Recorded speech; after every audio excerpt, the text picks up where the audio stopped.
ายดีค่อยอรุณอยู่ฝรั่งเศสปารีสค่อย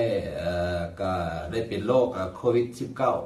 -19 แต่นี่ก็หายไปแล้วเศร้าแล้วตอนเป็นอาการของเป็นเมื่อยไข้ขึ้นสูงแล้วก็สั่นดิดดัดสั่นทุกๆมดยาโดริพานแล้วก็สั่นเหื่อออกแล้วเมื่อยหลายหายใจบ่เต็มปอดแล้วก็ไปโรงพยาบาลเขาก็กักไว้หน่อยนึงตรวจสแกนแนกตรวจหลายสิ่งหลายอย่างเขาก็บอกเป็นโควิดเขาก็บอกว่าให้กลับมาบ้านนอนบ่มียารักษากลับบ้านนอนเขาก็จำเป็นได้กลับมาเฮือนแล้วก็เดี๋ยวนี้ก็ต้องได้แยกลูกแยกเมียนอนคนละบอนคนละอย่างบ่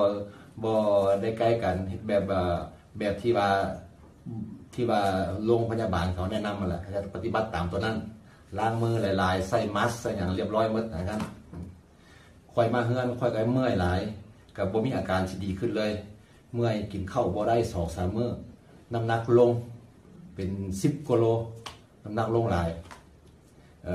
แต่มาบัดนี้อาการมันก็ดีขึ้นเพราะว่าเสื้อตัวนี้ถ้าเรามีแห้งเราอย่างแล้วมันก็สิเป็นอัตโนมัติของมันมันก็สิฆ่าของมันเองมันสิต่อต้านของมันเองมันจะช่วยได้แบบสั้นในกรณีของค่อยเนาะแบบเป็นแบบซี่วันนี้ตอนค่อยมาเงินแล้ว2-3 มื้อมาค่อยกับเมื่อย30 มื้อค่อยกับเมื่อยเฮ็ดหยังบ่มีหมอการบ่มีหยังหมดพอ3 มื้อที่4 มื้อที่5ก็ดีขึ้นมันก็บ่ดีหลายดอกแต่ว่าก็เว้าได้ลมได้กินข้าวได้โอเคพอตอนนั้นค่อยกับพยายามคิดแต่ทางบวกเพราะว่าอาการมันค่อยๆดีขึ้นแต่มันบ่ดีไวหรอกมันค่อยๆหลาย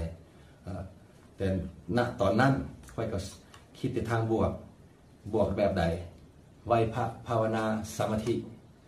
แนวใดคิดดีๆคิดแนวดีๆบ่มีคิดว่าโอ้ยเป็นโควิดแล้วกูสิตายโอ้ยกูจังซั่นจังซี่สั่งลูกสั่งเมียบ่มีคนตายมันมีแต่คนส่วนน้อย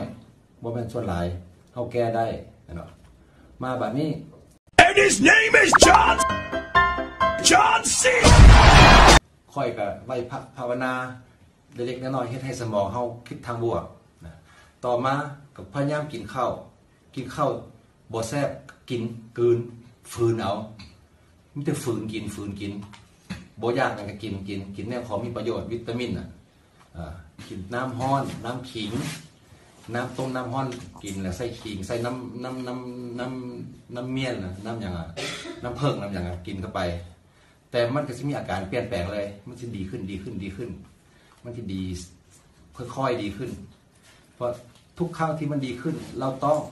เฮ็ดความพยายามเลยแบบลิ้นกีฬา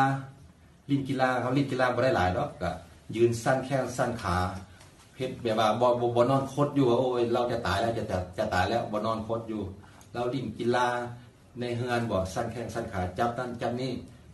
ฝึกเล็กๆน้อยๆคอยเฮ็ดแบบซี่แต่ละมื้อมันก็มีการเปลี่ยนแปลงมื้อนี้ดีขึ้นมื้ออื่นก็ดีขึ้นมื้ออื่นก็ดีขึ้นต่อไปบ่ค่อย10 มื้อ15 มื้อค่อยเรียบร้อยเลยทุกมื้อนี้จะเบิ่งหน้าตาค่อยมันตะกี้เห็นแบบกระดูกเลยแบบคนติดเอดเลยนะมาตอนนี้โอเคมีมอกันมีความคิดที่ดีแล้วก็มีความหวังวันนี้ก็เดี๋ยวนี้มัสค่อยกับบ่ได้ใช้แล้วมีแต่ยากินข้าวกินมื้อนึงนี่3-4 เทื่อกินค่อยหลังจากค่อยเสียน้ำหนักไป10 กว่ากิโลนึงค่อยเอาขึ้นมา5-6 กิโลละ